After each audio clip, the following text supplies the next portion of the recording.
my soul. Come on, Uncle. I worked too hard for People this. don't even understand nothing. Come on. It's not right. It's not right.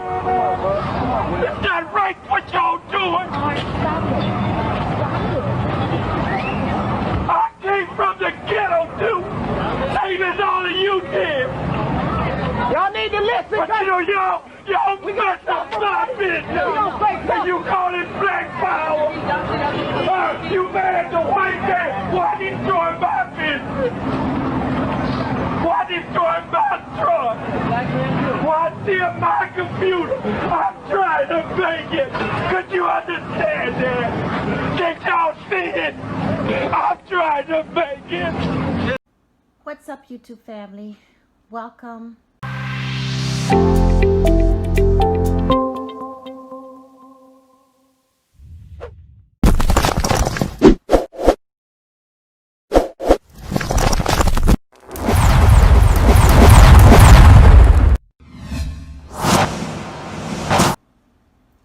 Today's topic is about a movement of change. A movement of change. It's been rather difficult and disturbing to have watched a life being taken for a minuscule circumstance, which in essence turned into such an enormous but powerful movement. I contemplated for a while, asking myself, should I stay out of this, or do I say something? It was rather a tug of war in my mind. But then the light bulb lit, and I said to myself, the wrong thing to do is nothing, and the right thing to do is to come together and become a united front. We are seeing that right now by protesting peacefully alongside our leaders, certain groups, or individuals, and standing in solidarity, which speaks volume in sending out the right message. Seeing communities merging to become one and to uplift the weak to become strong is powerful. You, us, we, and I. Before we get involved, we must educate ourselves on what exactly you and I are fighting for. Especially in remembrance of George Floyd, the 36-year-old young man who kept stating, "I can't breathe," was wrongfully killed by Minneapolis police officers. Then we look at Ahmaud Arbery, a young man who was jogging and wrongfully gunned down by racist neighbors.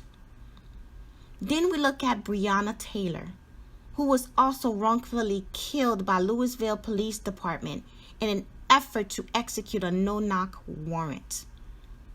Followed by Philando Castile, the 32-year-old young man who was wrongfully gunned down during a simple traffic stop. What about Atiana Jefferson, a young lady who was wrongfully killed in her home in front of her 8-year-old nephew? Then we look at Botham Jean, who was killed by Amber Geiger, a Texas police officer who wrongfully entered his home. And then Stephen Clark, a 22-year-old who was wrongfully killed by 2 police officers in his grandmother's backyard holding his cell phone. Then Jordan Edwards, a 15-year-old who was fatally shot in the back of the head in the passenger seat of a vehicle driving away from police. What about Alton Sterling, a 37-year-old who was shot by police officers outside of a convenience store? Then we look at Eric Gardner, who died after a police officer placed him in a chokehold while arresting him.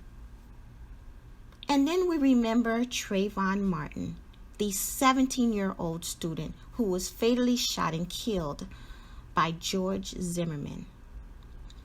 All of those deaths that occurred cannot be in vain. We must do the right thing and be heard. Before we all jumping on this bandwagon of trying to do the wrong thing, let's stop for a minute and think clearly. Let's educate ourselves in conducting the right research and sending out positive messages. Let's go vote for that matter, starting with your local council meetings.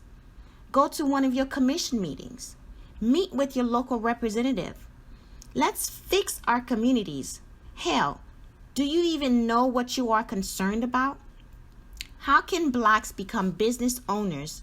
How has the best of George Floyd's tragic death have impacted your business or your life?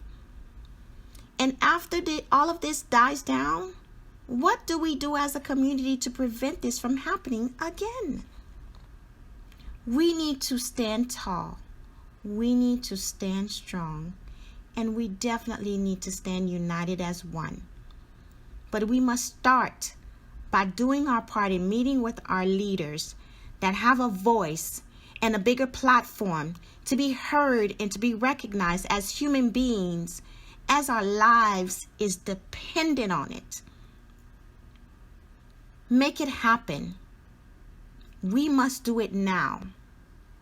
We must do it together as one. Let's get it done, and let's do it together.